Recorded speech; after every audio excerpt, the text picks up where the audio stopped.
News we were telling you about. News Chopper 4 over a major sweep at a homeless encampment off of the 405 freeway. Now, we have been out there since early this morning when crews began clearing out those tents and other items you see there. And this is all part of Mayor Karen Bass's Inside Safe program. NBC4's John Cadiz Klimek has covered this encampment for many years. John, I'm not sure if you heard me or not, but I just wanted to find out how much has it changed since you first started covering it? I'd love to tell you that everything's different and things are appearing better, but that is not the case. In fact, it looks somewhat worse than what it did even in 2018 when we were out here the first time they came out and cleared this area of an encampment. Then again in 2019 they came out and they cleared the encampment. The mayor telling us just a little while ago, though, that this is supposed to be, as part of her Inside Safe program, this is supposed to be something where they get in here, they help people get into housing voluntarily, by the way. And then if anyone sees another tent, one single tent, she says you need to call the city and they will take care of it. So it doesn't grow into what we saw from News Chopper 4 earlier this morning. Here's what the mayor had to say. What happens sometimes is that the people come along and try to convince people not to get on the bus, not to accept housing, to stay here living in squalor until we can provide a permanent place for them to live. And my belief is that nobody that does that lives alongside them. So the mayor's referring to these so-called activists that were out here today, all of them masked, shouting profanities, and there were actually 3 of them that were detained by LAPD when everything got started today because LAPD says they were blocking access to the folks who were in this encampment, who the mayor has said voluntarily wanted to get out of that encampment, get onto the bus, and get into housing. Now, we spoke to a man who said that he wasn't sure about that just yet. He told us that he was afraid to go along with what this new plan was because of the rules that go along with that. The mayor's office says they want to provide housing for the folks that are in there. Would you accept housing if they offer it to you? Yes. But it's the terms and the terms that come with the housing that most people are not comfortable with. Like what? The security checks, the no having visitors.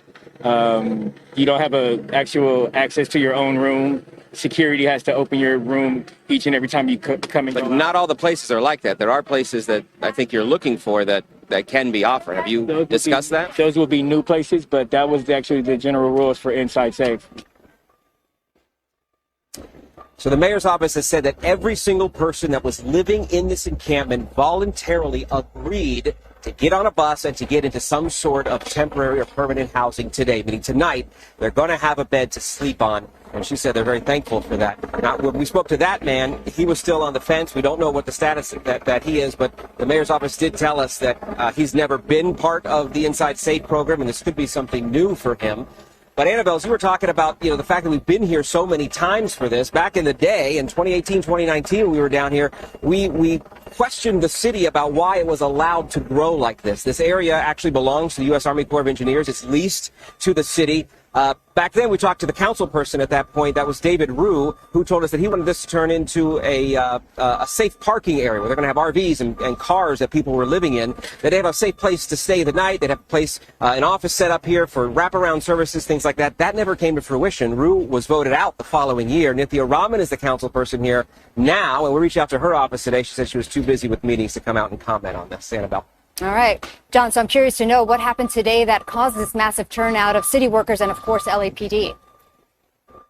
Yeah, it was certainly the protesters that arrived. About a dozen, maybe 2 dozen of them that came out, had their signs. And again, they were blocking the entrance to this. This area is normally fenced off. There's actually a lock that's on it, but there's a way that people are getting in and out. They came in, they opened that fence, and they allowed for people to pack up their bags. They actually had these giant 60-gallon bags that they were able to put their personal items in. The city was going to care for them to make sure they could take them with them. But there was this group of protesters that kept pushing back on police. And again, they had to take 3 of them, detain them. We understand they were cited and then released. So because you've said that throughout the years, this place has just grown, you've got to wonder, why does this area keep growing back with homeless encampments? I mean, look at it. I mean, we're seeing those images from News Chopper 4 of many tents out there.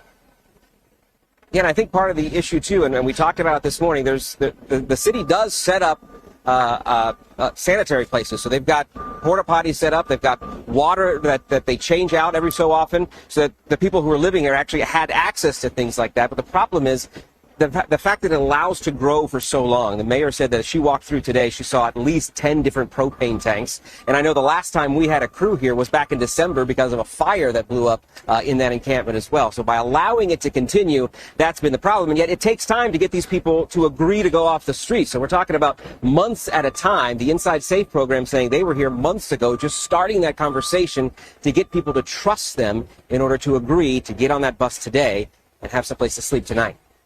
All right, John, appreciate all of your expertise there. Thank you so much.